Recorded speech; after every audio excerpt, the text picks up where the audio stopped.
like an ordinary plane, it feels like one, but as well as the food and the drink that's being served to the assembled Downing Street staff and fellow members of the media, we've also had the views of the Prime Minister at length talking to us. But according to the odd conventions of these trips, we can't tell you what he's actually said. On arriving at Andrews Air Force Base, signs that the Prime Minister was determined to look his best as he set out to make new friends.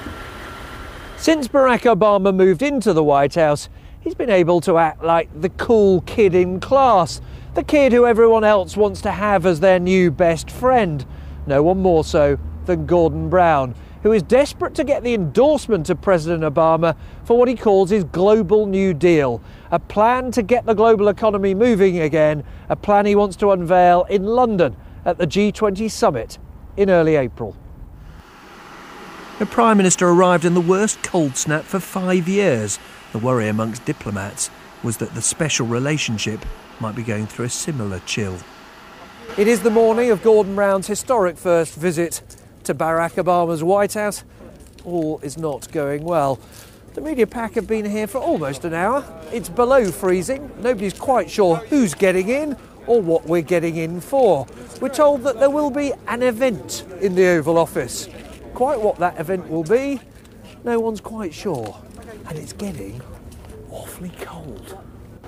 We are in at last, in the White House for that meeting that's so important to Gordon Brown. It is a pretty low-key affair though. The flagpoles around here usually carry the Union Jack for a big summit. They are only carrying the stars and stripes. And the Prime Minister is going to enter the White House, not in that big main entrance, but in the low-key one here. Not quite the tradesman's entrance. Was this a snub? Not really, but it is nothing like the lavish welcome that Tony Blair was given by George Bush. Wall Street is plummeting. 12 years of increases simply wiped out. President Obama is determined to be seen focusing on what scares ordinary Americans, the worst economic crisis that anybody could remember. Obama is a busy man. He didn't have the time, it seems, to give Gordon Brown a nice dinner at the White House, let alone that customary shot of both leaders at the podium, flags behind them. Mr. President, it's often been said that you, unlike many of your predecessors, have not looked towards Europe, let alone Britain. This notion that somehow there is any lessening of that special relationship is misguided. Great Britain is one of our closest, strongest allies, and there is a link, a bond there that will not break. Excited though we visiting hacks were to be at last inside the Oval Office, our minds were also on what the Chancellor had been saying back home. The need, he said, for humility and collective responsibility for the failures to regulate the financial system. When I sat down with the Prime Minister at the British Embassy later that day, I asked him about the debate going on in the government about whether and how an apology should be given. He's your Chancellor and he says there's a need for humility and accepting collective responsibility. Well, I think there's always a need for humility and there's always a need to accept collective responsibility. And I don't think I would run away from responsibility for what happens. I'm just trying to explain to you, Nick, what actually happened around the world. And the idea that I think some people want to suggest that somehow this is a British problem, that was a British government the mistake. Actually, what happened is that round the world, as everybody understands, the whole global financial system seized up. I can tell that we are gonna be friends. It must have been a relief for Gordon Brown to arrive at the joint meeting of Congress. Of course, he couldn't say here what he often says at home, which is that the economic crisis began in America. But he did have a message for them and a warning about protectionism. Should we succumb to a race to the bottom and to a protectionism that history tells us that in the end protects no one? No, we should have the confidence, America and Britain most of all, that we can seize the global opportunities ahead and make the future work for us. It isn't every day that Gordon Brown gets 17 standing ovations. There's no doubt that he is happy with the way he's been received in this city. He feels at last that he's proved he isn't simply that guy who isn't Tony Blair. He believes he's got a partnership with Barack Obama and a real chance of getting a deal in London at the summit of G20 leaders in April. Thank you very much. It's an honour and a pleasure. We feel like staying. It's such a good day. Gordon Brown went home well pleased with his reception here at the White House and indeed in Congress. What he can't know, and we can't know, is whether he was received that way simply as a courtesy to the leader of a friendly nation, or whether this country's leaders have any intention of acting on his requests. Nick Robinson's Washington Diary, for which we thank him. Diane, not quite the dream meeting he wanted or the Downing Street build.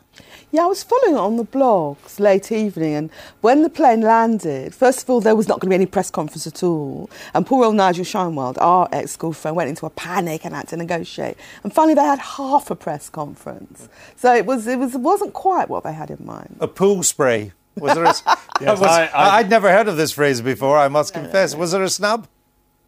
Not a snub, but it wasn't. I think it was a conscious snub. I think it's exactly as Nick said in that the President is extremely busy. And also, actually, to be seen to be distracted by foreign affairs and foreign leaders would be very unhelpful to him with public opinion in the United States. Yeah. Because concentrated on domestic. Stupid. That's, A different kind of special relationship under Mr. Obama, Diane? Well, I think that it is time that we moved on from this sentimentality about the special relationship. We do seem to be kind of getting more and more eager for it. I mean, Thatcher and Reagan kind of took it in their stride.